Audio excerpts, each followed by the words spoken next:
Conjunction नहीं बल्कि दो शब्दों को या दो वाक्यों को आपस में जोड़ने का काम करते हैं। कंजक्शन जो होते हैं, दो शब्द या दो वाक्य, है ना, इनको आपस में जोड़ने वाले जो शब्द होते हैं उनको ही हम कंजक्शन कहते हैं। नहीं समझ आया? मैं आगे उदाहरण के माध्यम से समझ लीजिए। आप देखिए, जैसे कि एक सेंटेंस है, यहां पर लिखा हुआ है I like cooking and eating. क्या लिखा हुआ है? I like cooking and eating. अब मुझे आप लोग ये बताइए कि यहां पर कुकिंग एक अलग कार्य है और ईटिंग एक अलग कार्य है, ठीक है ना, दोनों अलग अलग एक्टिविटी है।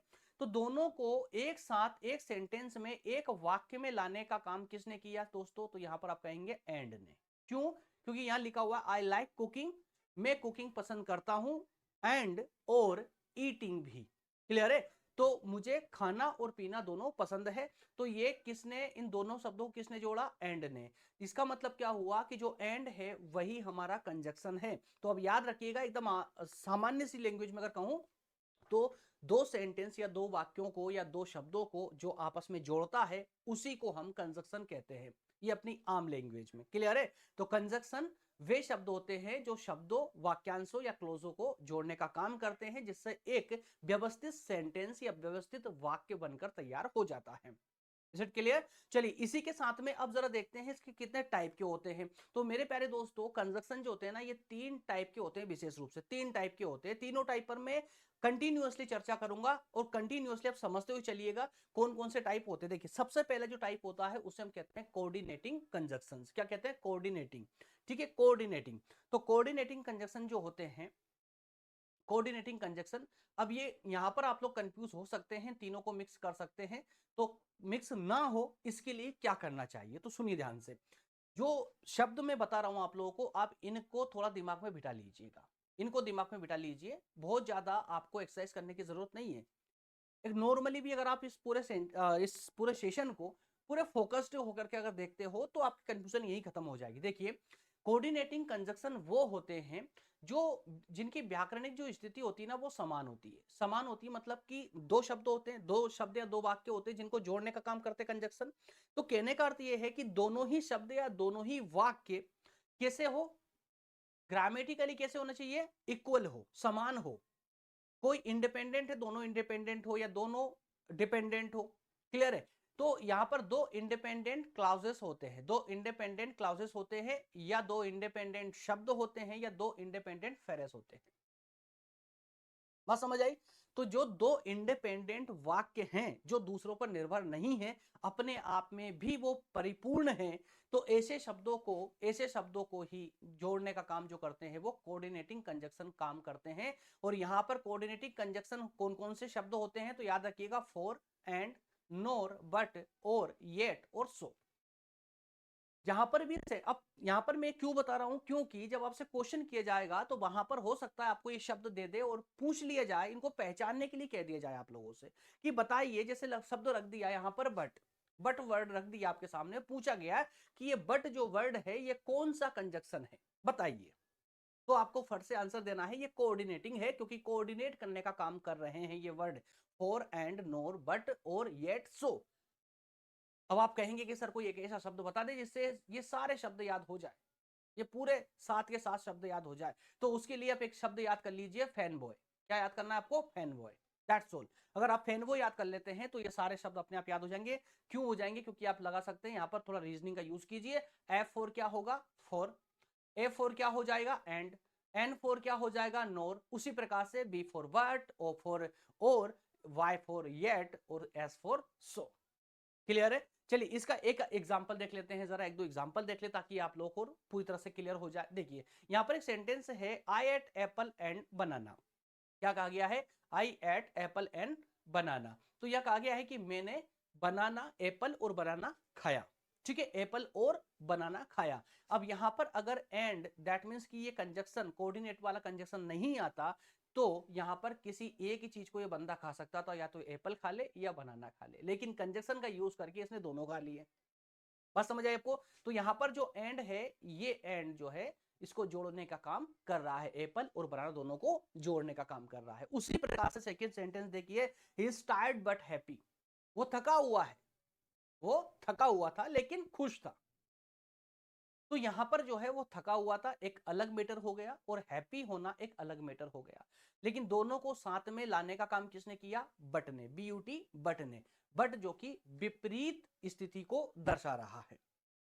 क्लियर है? यहां एंड का यूज नहीं कर सकते थे, यहां बट का यूज करना पड़ेगा। क्यों करना पड़ेगा? क्योंकि यहां पर देखिए ऊपर एप्पल और बनाना ये समान सिचुएशन में है, जबकि यहां पर थकना और हैप्पी होना दोनों एक दूसरे की विपरीत स्थिति को दर्शा रहे हैं। तो विपरीत स्थिति को दर्शाने के लिए हम बट जैसे कंजक्शन का यूज करेंगे। एक और थर्ड एग्जांपल है, इसको भी देखिए। You can stay here if you want और गो होम।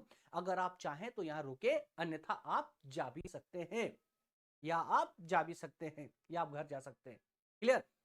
तो you can stay here if you want, आप चाहे तो यहां पर रुक सकते हैं, और गो होम, ये दोनों ही अलग अलग सिचुएशन है, दोनों अलग अलग विकल्प है, विकल्प दिए गए हैं आपको।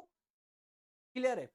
आप चाहे तो रुके, आप चाहे तो जाए, तो ये आपके सामने दो विकल्प हैं जो आप चाहे कर सकते हैं। तो ऐसे विकल्प वाली परिस्थिति में आपको कौन सा कंजक्शन यूज करना है?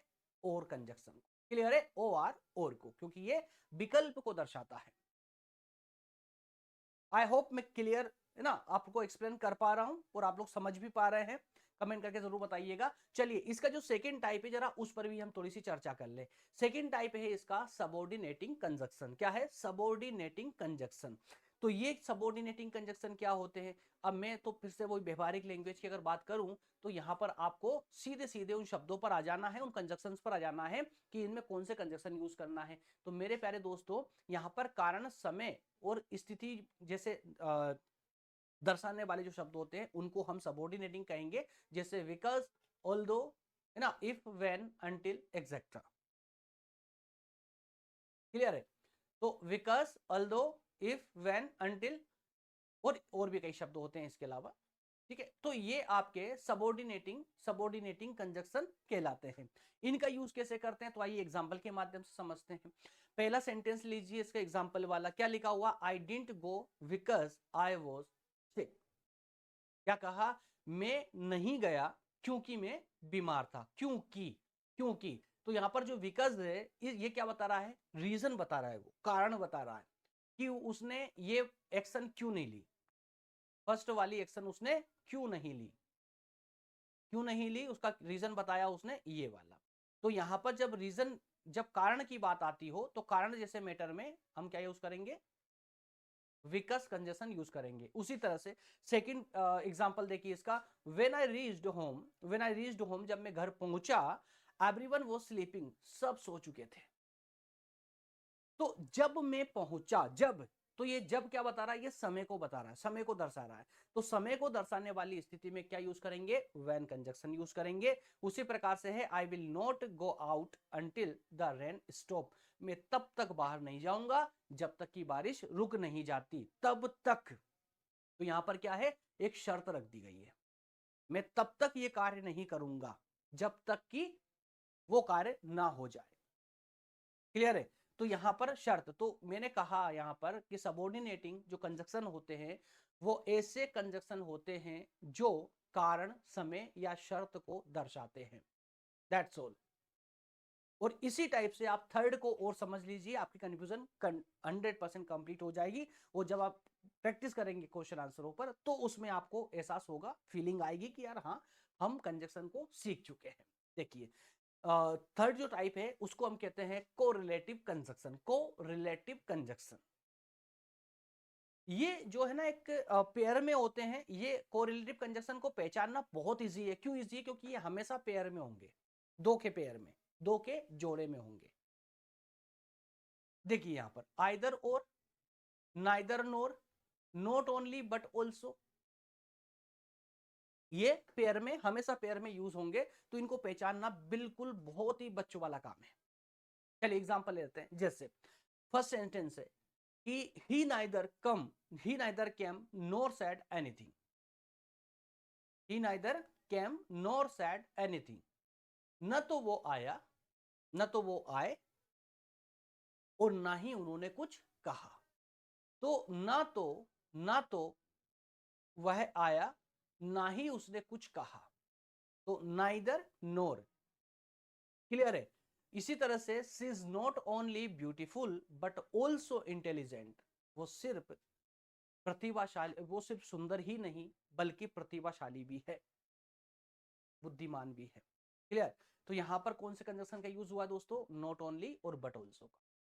उसी प्रकार से थर्ड को देखिए, you either stay here or go there.